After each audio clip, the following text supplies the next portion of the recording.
Hello, everyone, and welcome to another episode of the Football Fignuts podcast. This is season 4, episode 37, if you counted all of them, and I don't know why you would want to count all of them in a row, but that's 187 episodes of pure enjoyment and beer. I'm Craig.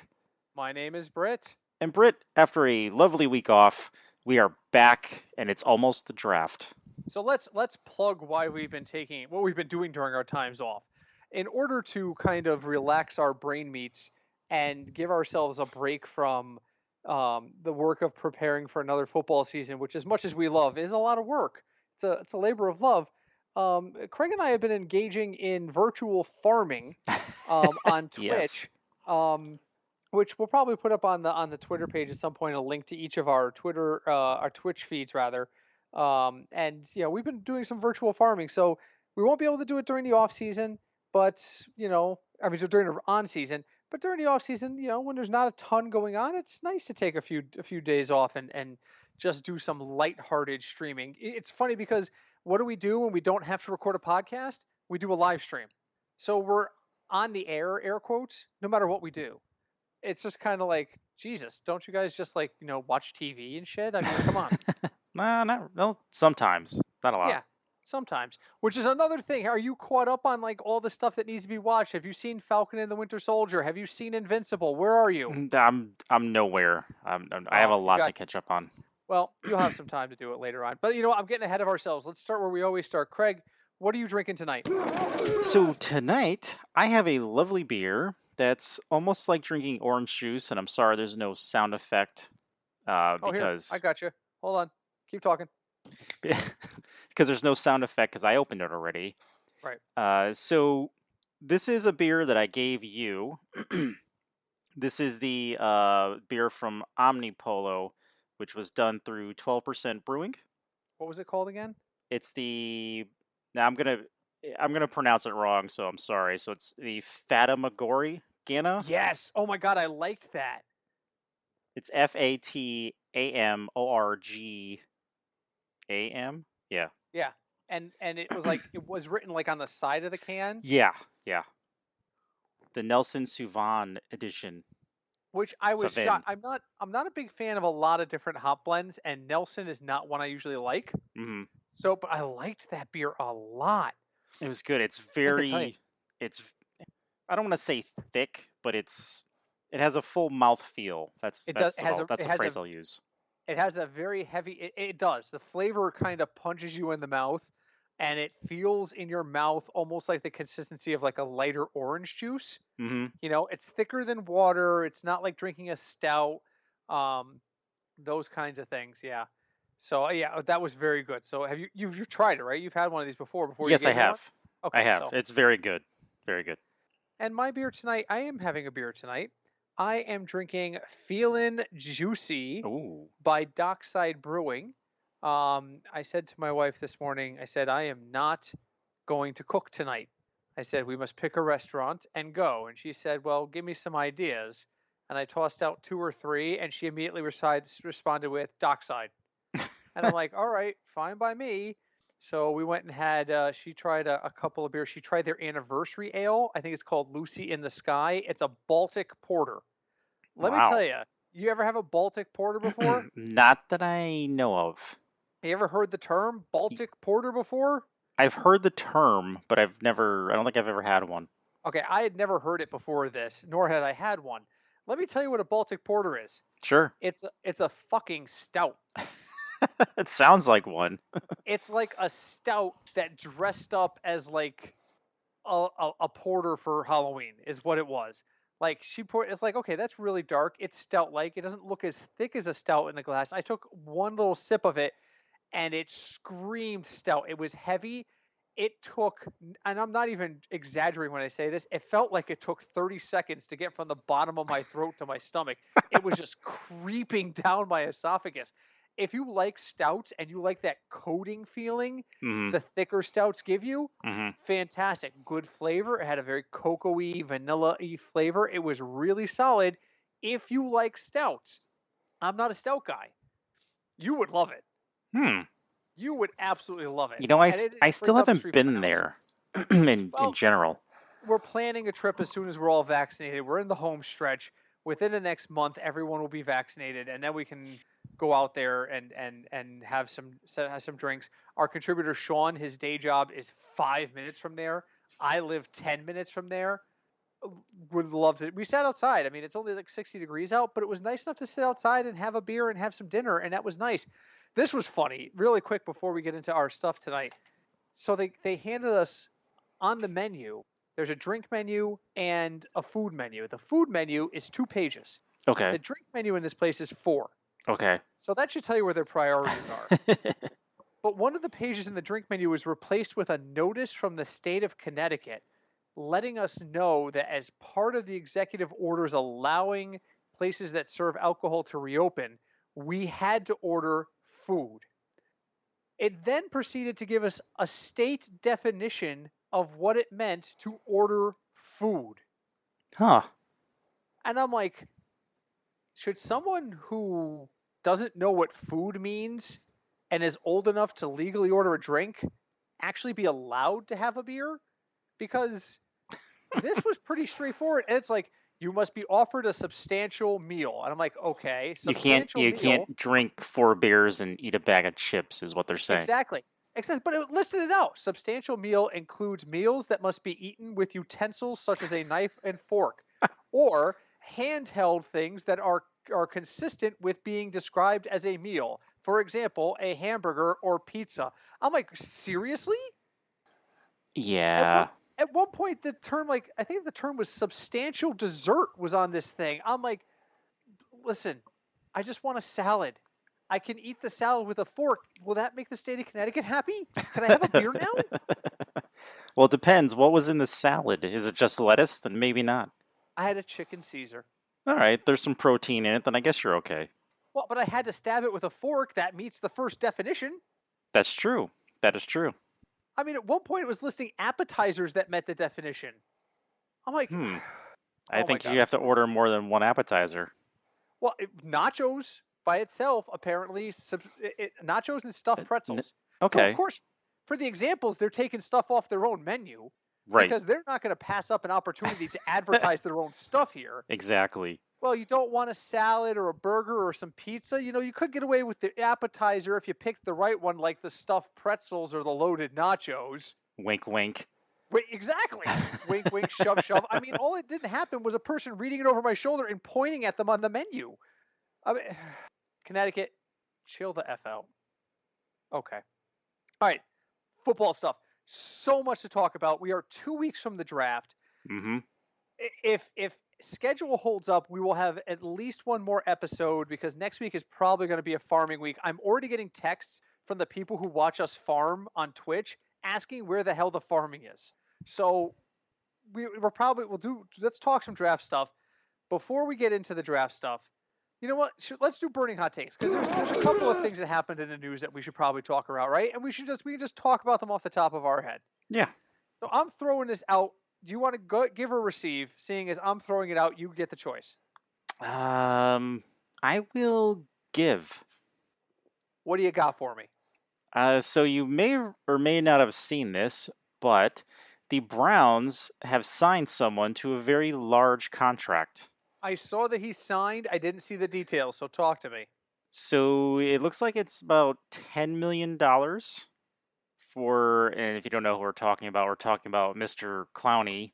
The Browns have signed him. It's a Brown. Yes. Now, here's the thing. The Browns now have, and people are making a big deal out of this, and I want to know if you think it matters. The Browns now have 3 number 1 overall picks on their roster in Clowney, Mayfield, and Myles Garrett. Interesting. Does it matter for the Browns? I think the signing matters for the Browns a great deal. I think the Browns looked around at their team this year and said to themselves, we were really stopping the Chiefs away from going to the AFC Championship game, and we think we could have beaten the Bills. Mm-hmm. Is that reality? Maybe, maybe not. Are they on the upswing? I don't see how you can argue that they're not on the upswing. This franchise is absolutely on the upswing. So if they're looking around and saying, okay, we feel like we have the pieces on offense So what are we worried about? Well, we're worried about the Kansas City offense because, geez, it's like a juggernaut. And then they watch Tampa Bay shut it down. Mm-hmm. And how did Tampa Bay shut down the Chiefs' offense? They prevented Mahomes from escaping, and they played tight defense in the secondary. Jadeveon Clowney is going to allow you to put pressure on the quarterback and help you get sacks. And so that's a great sign. If your thinking is our biggest problem is the Kansas City Chiefs, which if you're in the AFC, I don't know how you think anything differently. If you're thinking there that the Chiefs are the team to beat, then Jadeveon Clowney makes a ton of sense for the Browns. A ton of sense. What are your thoughts? No, that does, and Cinch is going to disagree with me. I don't hate the Browns. I just feel like the Browns are almost on par with the Bengals, and where they sign good people. There's like good intentions and plans, and then it just falls apart. You don't like Baker Mayfield, admit I don't that. like Baker Mayfield. I never said I don't like the Browns as a team. Right. Right. So there's that. But Uh, the Browns, the 2020 Browns, were Baker Mayfield they were. in a lot of ways. They were. So So I don't know. I just feel like they're just gonna find a way to screw it up. That's just my impression from watching the AFC North for so long. So yeah, we'll see. well, that's you know what the AFC North, and I'm sorry, I'm gonna bitch about your team for a second in your division. They have routinely for like the last 10 years found a way to just not get it done. The Ravens got better and couldn't get over the hump. They got eliminated early in the playoffs in 2019. The Hmm. Steelers go out there and they look like world beaters the first 10 games of the season and then have an early exit against a team that they know well against the Browns, and a team that not only do they know well, but they know they're better than. They know they have more talent. And people Cinch said this to me the other day in our chat. He's like, Britt, do you really just hate the Steelers? I don't hate the Steelers. They're poorly coached, and they're not this shining star organization that the league wants to think they are. That's my problem with them. I don't hate them. I think Mike Tomlin is an overrated coach. I think their marriage to Big Ben has been a complete and total disaster. You know what it is? It's like the Cowboys' marriage to Romo. Hmm. Well, he's That one of the that. best 5 quarterbacks in the league. He can't win you a playoff game. Well, Big Ben has a title. He has one. He has one title on a team that has been a perennial playoff team Mm-hmm. forever. Mm-hmm. They can't get over the hump. So I understand that. I understand your thoughts on the Browns. So, but yeah, I think it's a big signing. I think this worries me as a Chief fan. It does. It worries me as a Chief fan. All right, for you. Okay. Since last we spoke, Sam Darnold was traded. Yes, he was. Sam Darnold goes to the Carolina Panthers for count them, 3 draft picks. Mm-hmm. The number 3 overall pick no, that's a 6th rounder this year and a 2nd rounder and a 4th rounder in 2022. Okay. Did Carolina overpay for Sam Darnold? With the other people that they have, and now that they have a new coaches in place, maybe not. Maybe this is the year that we're actually going to see this Sam Darnold that everyone was expecting, because I can't go off of Sam's career with between Bowles and Gase coaching him. Considering Bowles is a defensive guy, and Gase is not a quarterback whisperer that everyone said he is, which I Adam don't even Gase know is where that came not a from. good coach. Can we just say that? Adam Gase is not a Some people good just need coach. to stay coordinators or position coaches. Yeah. That's it, And then there Yeah. was the whole mono issue, so we can't even really count that year. But Yeah. Well, especially here's with the him playing with Robbie Anderson again, so that already gives them chemistry, and then he's gonna have Christian McCaffrey behind him. the other part of the question, and this just came out in the last hour or so, Okay. is that Ian Rappaport is now reporting that Teddy Bridgewater has not reached out to Sam Darnold, and that before the trade was announced, the Panthers told Bridgewater it was coming, and Bridgewater said, "I want to trade." Yeah, quarterbacks are one of those positions where I get it. I understand where he's coming from. Mm-hmm. Do you have to be rude about it with a player because Sam Darnold didn't say, "Hey, trade me to the Panthers." No, Maybe but not. he's definitely not unhappy getting out of the Jets. He's not unhappy going Right. somewhere else because he feels like and I can we agree on that? We just talked about how Gase is not what we thought or what the Jets thought he would be. Can we just agree that a change of scenery is good for Sam Darnold? Yeah. I think he has a chance to reboot his career. Yeah, So. that's how I look at it too. Now, here's my thing, and this is my part of this. Teddy Bridgewater has accomplished nothing. This would be like me demanding a trade because they took hamburgers off of the cafeteria menu. I don't have any Super Bowls. I mean, let's look at Teddy Bridgewater's stuff. Okay. Pulling up his stuff right now on the fly. We're doing it live. Yep. Okay. Teddy Bridgewater is 28 years old. Mm-hmm. He's been in the league since 2014. Wow, that seems so long ago. Yeah. He's only started double-digit games 3 times. 12 games started in Minnesota in 2014, his rookie year, and he threw for 2,900 yards and 14 touchdowns and 12 interceptions. That was his rookie year. Yeah. Okay. The next year, he was the full-time starter. Okay. He went 6-6 in those games, by the way. The next year, he was the full-time starter. He threw for 3,200 yards, 14 touchdowns, and 9 interceptions. He went to the Pro Bowl. Okay. 2016, doesn't play because of injury. Mm-hmm. 2017, he's the backup. Saints. 2018, no, that's Minnesota. Then 2018, he goes to the Saints. Mm-hmm. He plays 1 game and loses.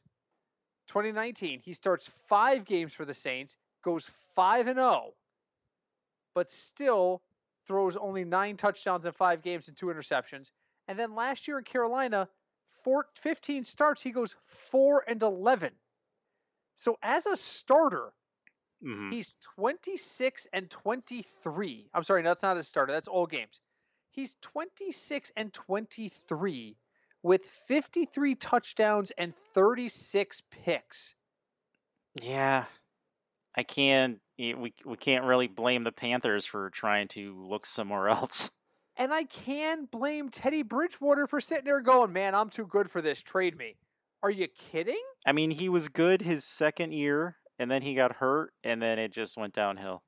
And if you think about it, 2015 was really the year he was a scrambler back then. Mm-hmm. He was a scrambler. That was a year where scrambling was king.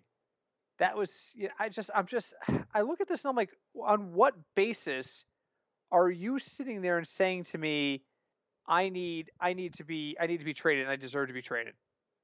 I'm pulling up the yardage numbers from 2015.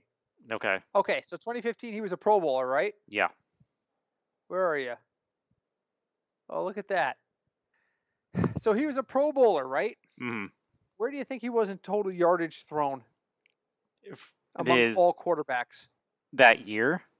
Year. Just that year. He threw for 3,200 yards. I don't know. 10th? 22nd. Wow. Okay. 22nd. Teddy Bridgewater, same year. Touchdowns thrown. 26th. He was 26th in touchdowns thrown. Wow. I don't see where people are like, "Oh my God, this guy is." I don't understand. I guess he could be upset because he finally got a starting job again after 3 seasons of not starting. But he went 4-11. But he did go 4-11, and he had 11 interceptions. Yeah, that's not. Yeah. The last time he was good, Todd Gurley was the Rookie of the Year. That's not a joke. Todd Gurley was the Offensive Rookie of the Year in 2015. Oh man, yeah. But we're missing one thing. He is better than somebody in a key statistic. Okay. He did not lead the league in interceptions in 2015. Oh, good. Do you know who did? 2015. Correct. I don't know. Blake Bortles. Blake Bortles threw 18 interceptions, 17 of which were tipped in the air and intercepted and ran back. It was not his fault. Oh man, how does he He not have a had an starting job? interception rate of 3%. 3% of Blake Bortles' passes in 2015 were intercepted. Do you know who was worse? Who? Ben Roethlisberger, 3.4%. You know who was worse than that? Andrew Luck, 4.1%. Do you know who the worst in the league was? Peyton Manning. Those guys are supposedly Hall of Famers, right? Peyton Manning's in the Hall. Ben Roethlisberger's in the Hall. Andrew Luck would have been in the Hall, except he gave up. So that means Blake Bortles better than all three of them in interception percentage. Blake Bortles in the Hall of Fame. There it is. Oh, Got to find man. a way to sneak it in, folks. You do. You do. Gotta That's find a way. why. Yep. And Deb is like, oh, Jesus, the stupid freaking voice again. So, hi, Deb. Hi, Deb. She hates when I do the Blake Bortles voice. She hates it. Yeah, but that's I who don't the know why. studio's named after, so you know. That's right. I'm still coming from the Frank Gore Memorial Extension Studios. Although, once we're vaccinated, we got to do a reunion show. Oh, right? we We've been definitely doing these have shows to. remotely for over a year now. We have to. I mean, this works. It works fine, but I don't know. In person, the dynamic is different. You know what? You know what the cincher was? And pardon the expression cincher, but cinch. When Cinch wrote to us and went, I don't like not being in the room with you guys when we record as a group. I'm like, that is the last straw. That is it. When he's sitting there saying this is a different dynamic when we're not in the same room, it's a different dynamic. Yep. All right. So the end result is Blake Bortles had a better interception rate than two Hall of Famers and a guy who probably would have been in the Hall of Fame. And by the way, in 2015, only one quarterback had more touchdowns than him, and that was Tom Brady. Really? Well, that's not really that big of an accomplishment. It must have been an off year because he's tied with Eli Manning for second. So Eli's one good year. Was that 2015? Was that the New England 16 game season? No, they went 12 and 4 that season. I'm looking at it. No, okay, never mind. All right, yeah. So I don't remember how we went down this rabbit hole. Teddy Bridgewater.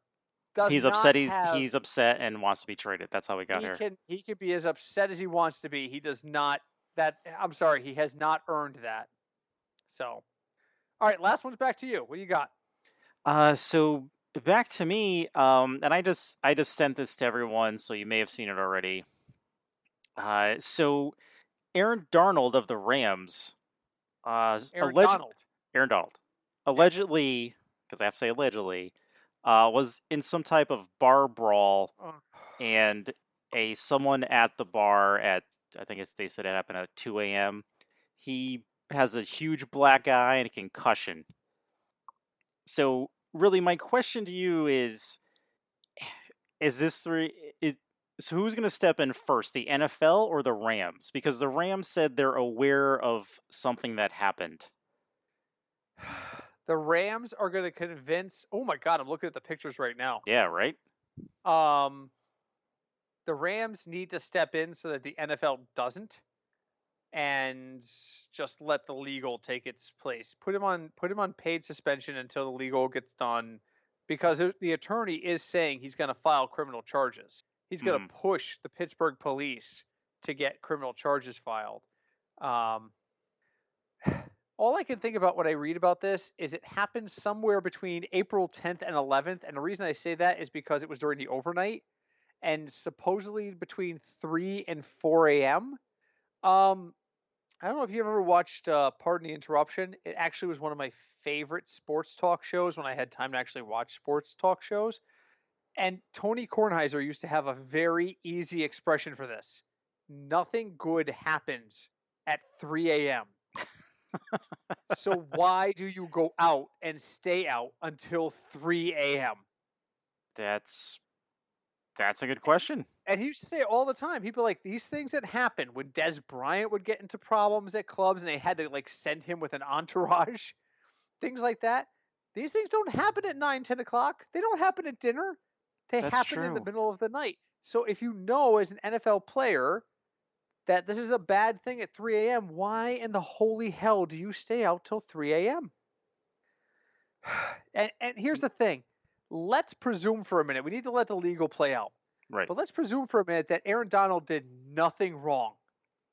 Let's presume that this was a provoked situation with some guy who smelled an opportunity to get his name in the press and to get maybe a civil lawsuit going against a guy who had a ton of money. Mhm. Let's presume that. Okay. Be smarter than that guy. Don't be out at 3 a.m. Don't start a fight with a guy at 3 a.m. who looks like he wants to just take your money. I Yeah. remember the old movie. Oh God, I'm drawing a It's blank so on it old now. you forgot the name. Yep, Demi Moore and Burt Reynolds. She played a stripper. Uh, I gotta look it up yeah. now. Damn it. I want to say it was called Strip Club or something like that. Maybe. Striptease. There you go. You were close. You were Striptease, close. 1996. One of the guys in that, I think it's Ving Rhames, actually plays the doorman, and he's constantly looking for quick get-rich schemes. And he, like, at one point, he takes a dead cockroach and he stirs it into a cup of yogurt and says he's going to call the company and say he found it in his yogurt. There are people, that's an extreme example, and it's from pop culture, but there are people out there like that. And those people, you've got to be careful of them. They're looking for the quick buck. I'm not going to sit here and presume that Aaron Donald is blameless, because you know what? At the very least, you shouldn't be out at 3 a.m. when you know this is a possibility. Mm-hmm. That's where I'm at. No, exactly. I was gonna. Rant over. I pretty much. I agree with you completely on that one. So. I don't understand. No, just like what happened with who was it on the Chiefs? Was it the Chiefs? He came out of his hotel room in the hallway and then pushed that girl or whatever. Oh my God, what's his name? Kareem Hunt. There you go. Kareem Hunt. All he has to do And he was with like 10 people. Stay in the hotel room. You don't have to do anything but just stay away from whatever's happening in the hallway. And that's the thing. In the video where that released, we clearly saw security present. Mm-hmm. It's not like he didn't have security. He had, air quotes, people to handle this. Yep. Didn't he come out of his room in like a robe or something too? Yes, I think it was like in a smoking jacket. I think so. I think you're right. Anyway, all right, enough of that. Just be smarter. Just be smarter. Be smarter. All right, we've wasted half an episode just talking about beer and latest news. Let's talk about the draft a little bit. Okay. We will have one more episode before we do the draft, so we can do a deep dive, or maybe we can get one of our contributors in to talk about the draft as well. But this year we decided, and by we I mean I kind of told Craig, I wanted him to focus on players and player names. I wanted to focus on the process. I'm the analytics guy in this. Not that Craig isn't good at analytics, because he is, but I'm the guy who sits there and goes, well, the Bears have never taken a quarterback before the 4th pick ever, so blah, blah, blah. You know, I'm the guy who looks at the analytics. So I was like, Craig, take care of the player names. I'm going to focus on the analytics. Done. Right. So that's where I want to kind of go with this tonight. The analytics, I referenced, I stole as air quotes, because it's publicly available and it's free on their site, ESPN's draft rankings, and I cross-referenced it. Any player who was 90 plus, I put up as a top rank. Anyone who was 80 to 90, I put up as a secondary. And that way I created a pool of individuals that I think are the best players in the draft. Mm-hmm. How many of those people are there? Well, you know what? I didn't do that number. So I'll do it now. We will do it live. I have it in a spreadsheet here. Let me just drag this really quick. So the number of people that ESPN has at least 80 is 65 across all positions. Okay. That's what? The first 2 rounds? In theory? Yeah, just about. If you draft specifically off of rating, it's the first 2 rounds.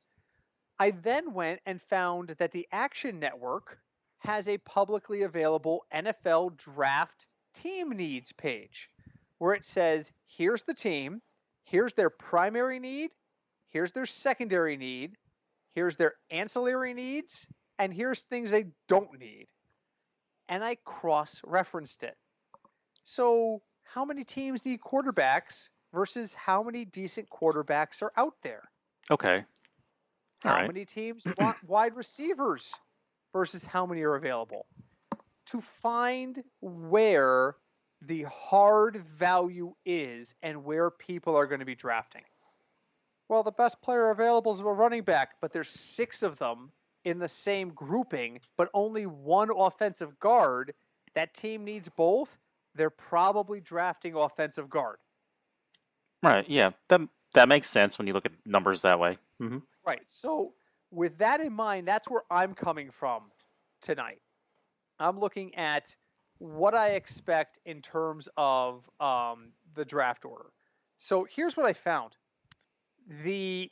What I created a number I call it the differential, which is the number of teams that need a position versus the number of immediate available players. And I did it on 2 different levels. Primary, so how many teams need a tight end versus how many tight ends are really available. And the weakest position is offensive tackle.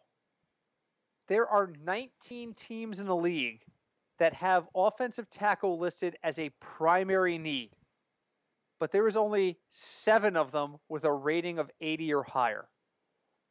So was this like Madden ratings? Same idea. No, this was ESPN's draft ratings. Okay. This was ESPN's draft grades. Whatever Mel Kiper awakes from his slumber after he sucks the blood of a virgin and feels a little bit better, this was whatever ranking that he and Todd McShay came up with. Okay.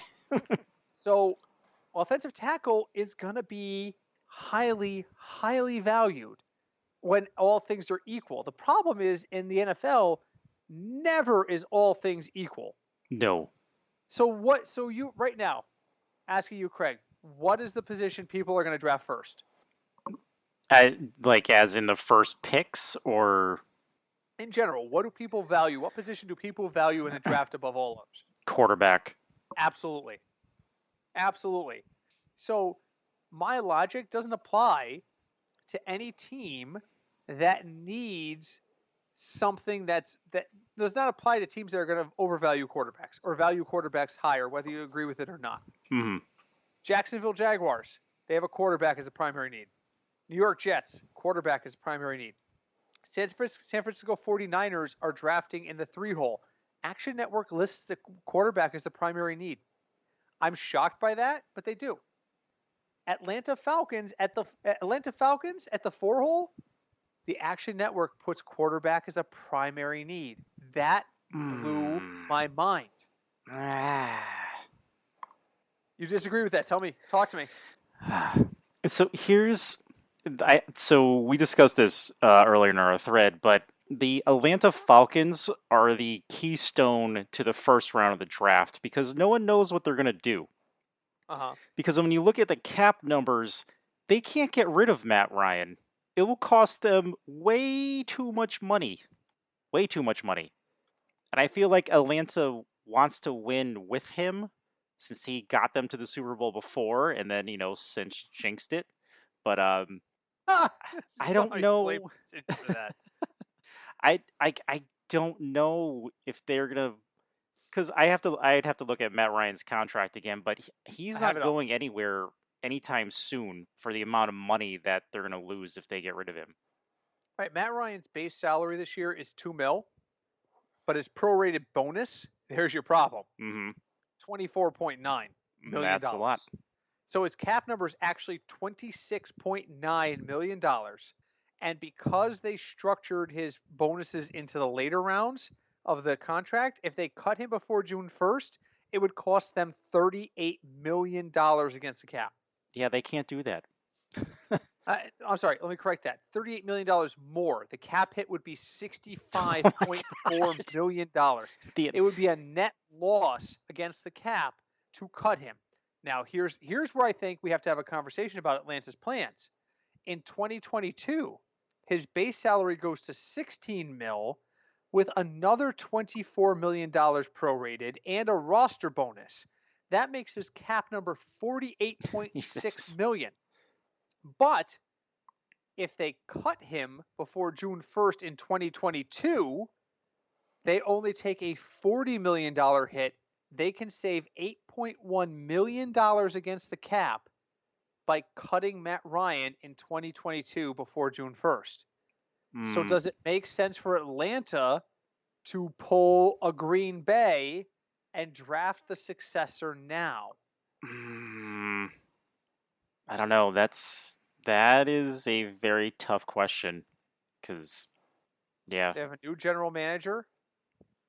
I don't think this general manager is necessarily married to Matt Ryan. No, but the owner isn't the owner married to Matt Ryan? He might be. It's Arthur Blank loves his quarterbacks. Loves That them. was his name. Thank you. I couldn't think of it. I blanked on his name. Aha! Joke. Who's that guy? It's rare we get a who's that guy for owners. But I think it's possible the Falcons go quarterback in an effort to draft Matt Ryan's successor, and they cut Matt Ryan. Matt Ryan basically becomes the Phillip Rivers of 2022. Oh, sad. I can't win anywhere. Oh, and by the way, you know how old Matt Ryan is? How old is he? Turns 36 this year. No shit. Really? 1985. Oh Yes. my god. Oh god Yes, damn it. How long has he been in the league? Let me pull up his numbers. He's been in the league since 2008. Oh my god. Wow. Time is a weird thing. Time is a weird concept. Now, to be fair, he's 113 and 92. That's a pretty good win percentage, but he hasn't had a winning season since 2017. Thanks, Cinch. Yeah. I mean, the only thing. So here's the only key stat. This is funny. He's led the league in the last 2 years in completions. Really? What does that tell you about a team that he's not throwing the ball? He's not throwing it it to Julio Jones. I know that. It says to me that they're always down 27-10 in the fourth quarter, and he's trying to bring them back. This is true. Atlanta really needs to work on their defense more than their offense. So quarterback is, well, let's see what else they have. Where are they? Atlanta Falcons. There you are. Quarterback, tight end, edge rusher, and offensive tackle are their main concerns, according to Action Network. So I'm not convinced that Atlanta doesn't draft quarterback, particularly seeing as there's only 5 of them worth a damn in the draft. True. If they don't draft QB, they're not getting a QB this year. So their question is, do we think we can win with Matt Ryan this year? Because if they can't win with Matt Ryan this year, they've got to cut him. And just take the loss and walk away. And take the small hit against the cap as small. So wait, what was the hit against the cap next year? 40 million? Yeah, but it's 40.5, but his cap number is 48.6 if they keep him. So it would be a net savings of $8.1 million to cut him before June 1st of 2022. Oh, okay. And you just trade him, pull a Goff. Just trade him. He's an old man, but there's teams out there that like old man quarterbacks. Look at the Colts. Look at Denver. Look at the Colts. Trade him now. I mean, his cap number is actually, what is his cap number this year? 26.9. It's just if you cut him because of the dead money tied to the end of the contract, that it's not good to cut him. But trade him now if you really want to make a move. But I'm just saying, it makes sense for Atlanta to draft a quarterback. But you're right. I agree completely with Craig. They are the question mark of the first round. We know that the first 3 players going, 90% chance are going to be quarterbacks. Yeah, I'm just not sure about the third one, but yes. The Niners are your first wild card. But I don't think what the Niners do changes what Atlanta does. No, because San Francisco, go ahead. I think the 49ers are drafting a quarterback, but I think they're going to draft Justin Fields. I feel they should draft Justin Fields and not Mac Jones. And I don't think that matters to Atlanta. I don't No, think it does. That doesn't. I think if Atlanta wants quarterback, they know they can put 4 names on their list in whatever order they want, and whoever's there is there. Now here's something interesting to look at that I don't have the numbers in front of me, but Atlanta's always had like really good tight ends for Matt Ryan to throw to. And I feel like the Hayden Hurst experiment did not work.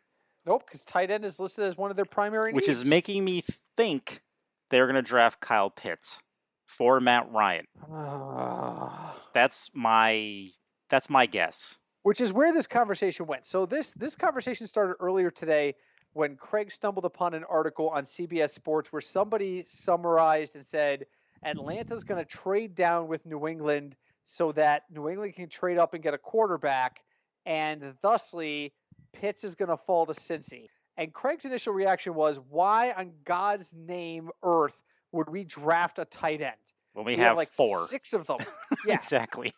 The problem is their names are CJ Uzoma and Drew Sample, and neither one saves you money by keeping them, and neither one to me is great in being kept, in my opinion. Tight end, in my analysis, there are 3 names on the list and only 1 name at 90 plus. So that's only 1 tight end in the first round is what you're... Essentially. Okay. Essentially, there is 1 blue chip tight end out there, and he's going to go in that first round, and whatever team gets him can basically have their coaching staff turn towards the camera in their war room and just flip it off. Because they just took the 1 tight end that everybody else is like, well, you know what? If that guy falls to us, we're going to grab him. Right. So you're thinking Kyle Pitts is going to go to a team whether they need a tight end or not. Well, there's the other thing. So now I look at the Bengals' needs. Tight end is a secondary need behind wide receiver and offensive tackle. Mm-hmm. Well, we just talked about offensive tackle being a very weak position in terms of strength, right? Mm-hmm. But there's still offensive tackles out on the free agent market. There are. And that's the big thing. Mitchell Schwartz, old, but he's still out there. Alejandro Villanueva from the Steelers, 33 years old, he's still out there. Eric Fisher from the Chiefs, old, still out there. Didn't the Chiefs cut 2 of their draft picks for tackles? Cut 2 of their draft picks? Or you mean like not their draft, like 2 tackles that they've drafted recently. Didn't they cut both of them? Schwartz and Fisher, but it wasn't recently. They were both in their 30s. Oh, okay. They're both in their 30s. And Fisher, both of them got hurt this year. Fisher's been hurt all the time. Schwartz has been very dependable, except now he's got a back injury and he's 32. But if you need a guy for 1 year, it's doable. Mm-hmm. And so I'm the Bengals there, and I'm saying to myself, okay, I need wide receiver and offensive tackle. Here's the thing about wideouts. There's 9 decent ones in the draft. There's 9 guys that meet that qualification on my list, 9 of them. The problem is there are, and I don't understand this because I double-checked the math, and somehow it works out, there are 33 teams looking to draft a wide receiver. Which just says to me somewhere in my list, someone has wide receiver as a primary. There it is. Oh. The Bears. I just saw it. Poor Sean. The Bears have the Bears are so bad at wide receiver they need a primary and a secondary one. Oh, so they Sean. count as 2 teams on this list. 33 teams in a 32-team league need wide receivers. So if you're the Bengals, and I know that would be what you would want to see. Who do you want to see go to the Bengals? I know you've said this before. I think because I feel like the Bengals, especially since they signed Moss, the tight end, who they did actually want at the end of last year's draft, but they didn't call him in time, is Jamar Chase, because I feel like they're trying to recreate what LSU had. Yeah. And to me, this is going to show how much of a sway a quarterback has in your draft planning. That's a fair point. You know, so like if Patrick Mahomes, for example, walked up to the Chiefs and be like, hey, I really want this wide receiver when you go to the draft, like how much does a team take that into consideration? What do you mean if that happened? It did happen last year. Oh, it did? Yes, with the Kansas City Chiefs the night before. This is public record, by the way. Andy Reid texted Mahomes with like 2 or 3 names and said, this is what we're down to in the first round. What's your preference? And Mahomes responded with one word, Clyde. Oh, this was a huge story last year. Oh, that's It was right. It was That's a joke. right. And he's like, Andy Reid was just like, you know what? We were stuck on these things. And we said, let's see what Patrick thinks. And Patrick responded with one word, and that's the guy they got. Yeah, so I don't know. I feel like Joe Burrow has that sway in Cincinnati right now, so For now. for now anyway. For now. All right, so let's I believe it or not, we're running out of time Sad. already. But we're gonna have to pick up player by player. So here's your homework assignment for next week or the week after, depending on how our farming goes. We're gonna sit down. I want to hear from you because I did most of the talking on this. I want to hear from you the players you like and what you like about them, because I know you watch a lot more college football than I do. I went to a basketball school. It's sad. My team didn't even play college football this year. UConn was the first team to get the hell out of college football this year. Oh, sad. So, yeah, didn't play a single game this year. Poor Didn't play a single game. Dano. He was a quarterback there. Yeah, best quarterback in school history, and that's saying something. I totally lost my train of thought. Sorry. Okay, no, here. So we are in agreement that the first 3 picks Our quarterback. that Jacksonville, the Jets. All right, so Jacksonville and the Jets.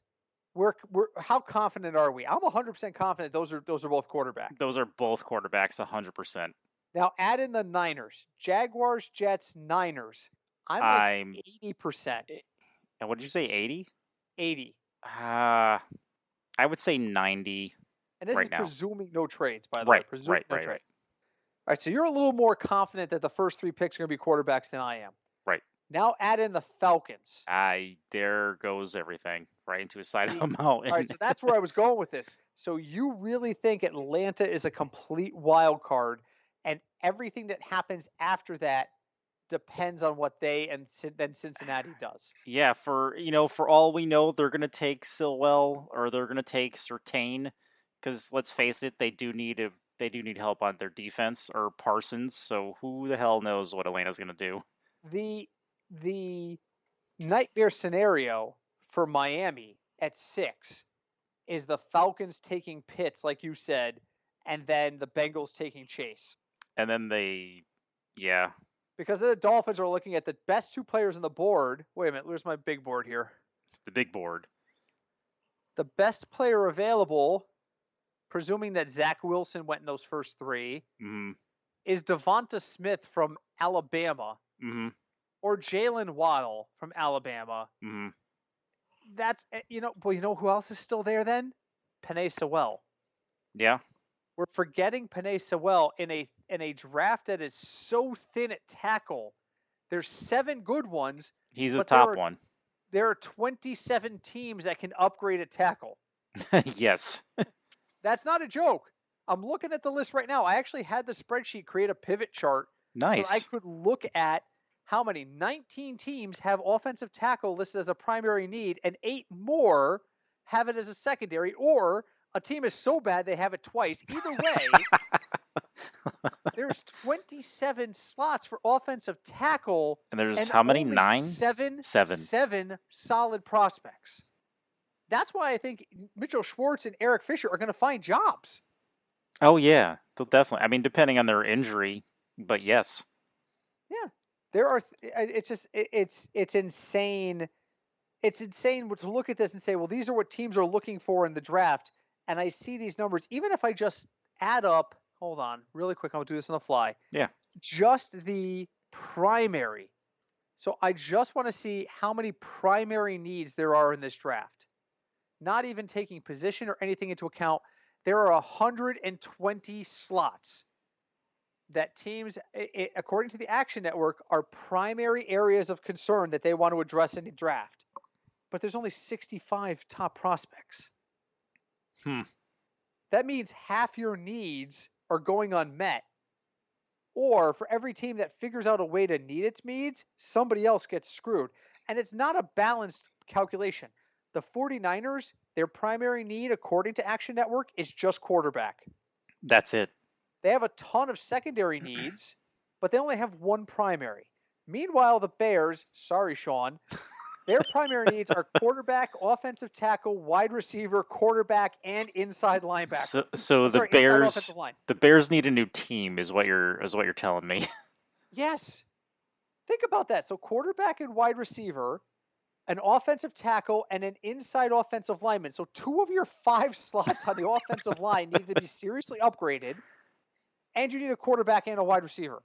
Wow. Oh, and by the way, you still need a cornerback upgrade. So they have 5 primary needs. And where are they drafting? Hold on, I got it on the screen. Where are you? Bears. They're drafting 20th. Oh dear. They weren't that good. How did they finish? Wait, Washington was a playoff team. Yeah, but remember how bad the NFC East was? Yeah, but don't they seed automatically, or is that just the Super Bowl players? It's just the Super Bowl. Yeah. That's BS. I'm sorry. You should. They were 6 and whatever, or 7 and something. And what's that? What was their record? 7 and something. 7 and 9. But you should, if you're a playoff team, I don't care what your record is. The playoff, you should be seeded based on your finishing in the playoff, and then record as a secondary. No, I agree with that. I mean, Cleveland picks before Baltimore, and Cleveland was in the second Sunday. I don't think Baltimore was. Baltimore didn't make the second Sunday. I don't think they did. Jacksonville's picking 25th. Well, that's their second pick, so that doesn't really count. I don't get it. Don't get it. No. Right, anyway, we're out of time. Sad. Yeah, we'll be back either next week or the week after. Hey, it's the off season. We do what we want. That's right. That's right. We'll be back to finish. Craig is going to bring us his draft analysis. I focus mainly on procedure today. I focus mainly on where we think people will go and what we think may happen. I do think the first 4 picks, come hell or high water, are going to be quarterbacks. I'm going to say 65% chance that all 4 are quarterbacks. That's my personal take on it. But leave us a review wherever you listen to us, on Stitcher, on Player FM, on iHeartRadio, on Apple Podcasts. Apple was our first home. We love Apple. Please leave us a review wherever you listen to us. Reach out to us. We are at Fignuts DFS on Twitter. We now have a Twitter manager. The Cinch is the Twitter manager. So please, disclaimer right now, any love that's given to Tom Brady or the New England Patriots are explicitly the opinion of the Cinch and not necessarily of the podcast itself, even though it's on the official podcast page. Just keep that in mind. There's a Patriot fan with his finger on the button, which is how we want it. But I logged in like a week or 2 ago, and it was like, who's your favorite player of all time? And our official response was Tom Brady. I'm like, what? And that's absolutely true for Cinch. He's absolutely being honest. But he also, I think he knew deep down. Yeah, he knew that button. He knew that was going to piss one of us off. It was just a matter of who saw it. That's right. It was just who saw it. But anyway, reach out to us on Twitter. And Instagram. Cinch, we'll get back to you. And Instagram. We're now on Instagram mainly to post pictures of beers we're drinking. Because why not? Why not? We are reachable on email, fignutsdfs@gmail.com. And we are also on Facebook with the Football Fignuts podcast. Craig, final thought. Final thoughts? I don't want to scare anybody, but it's almost no longer the off season, so start paying attention. Don't say that. The problem with the NFL offseason is this tremendous buildup to the draft. Then we have a week after the draft where everyone analyzes every draft pick into the ground, and then we have nothing for another 2 months. And then it's more quiet. Yeah, that's true. It comes in waves. It's between waves. February and August, July. Yeah, it's waves. So yes, but the season will be upon us before we know it. So definitely get your preparation. Hey, listen, take my advice. If you are vaccinated and you are safe to do so, while you have a free moment from football, go watch a damn baseball game. Which reminds me, I meant to ask you this off the air. I don't want to forget about it again. We're thinking about picking a day to go up to the Hartford Yard Goats. Do you want to go? Yeah. First of all, I haven't been to a baseball game in over 2 years. And the Yard Goats are a smaller facility, and I know a guy on the inside, so I might be able to get us an upgrade. And isn't actually there's there a brewery near there too? There might be. Interesting. There might be 1 or 2. Alvaria might be like 20 minutes away. Just we'll figure it out. Anyway, thank you all for joining us. We will be back either next week or the week after. I'm not committing to anything firm because I might want to go farming, but we will be back to finish up our draft research before the draft begins. Thank you so much for listening. Until next week, my name is Britt, I'm Craig. and we are the Football Fignuts Podcast.